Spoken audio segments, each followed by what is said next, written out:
Hi, this is Dr. Rajiv Jain from SafeSite Center, Delhi.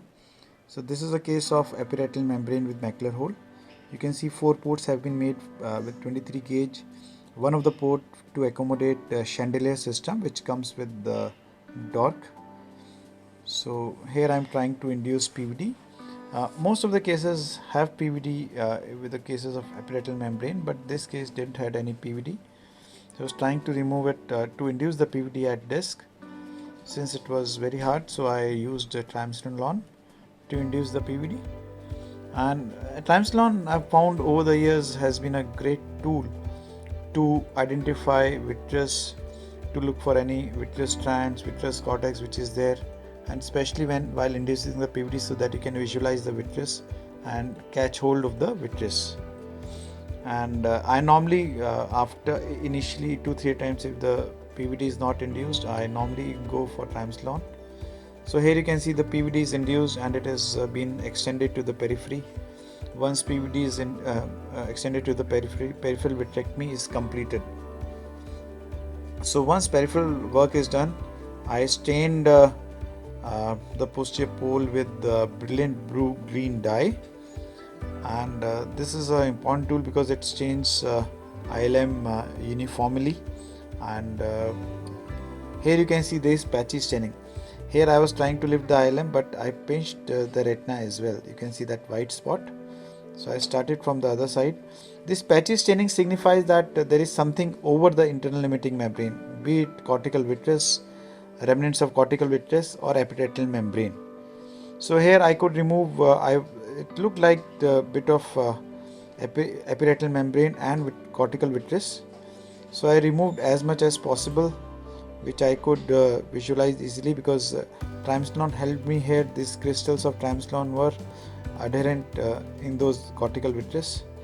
Now again I did the second staining with BBG to identify the internal limiting membrane, and I thought I had removed the epiretinal membrane, but to my surprise, again there was a patchy staining right along the macular hole, which signifies that there is the epiretinal membrane which is still there. So I thought maybe I'll remove the ILM outside this epiretinal membrane, and along with ILM, this ERM will also come out. So I started ILM peeling all around this epiretinal membrane. Since epiretinal membrane is over the ILM, once I remove the ILM, this ERM will also come out. So this is, as you can see, I am going 360 degree all around with the this ILM peel, and yeah, 360 degree all around the ILM. You can see few hemorrhages which are seen while we do the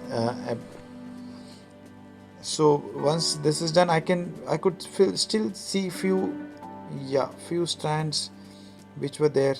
It's important to free all 360 degree this internal limiting membrane, and once this is done, I removed more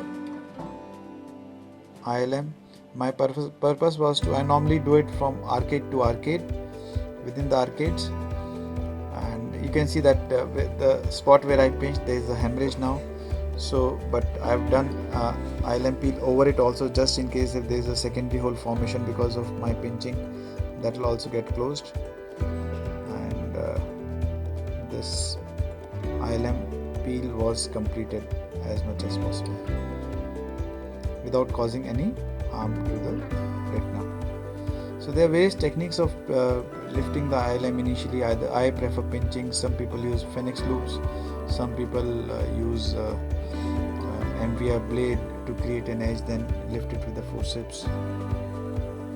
So after completing it, check the periphery by indentation, and then fluid air exchange was done, and patient was put on SF6. So kindly connect with us on YouTube and our Facebook channels at SafeSite Center and Dr. Rajiv Jain, and please leave comments.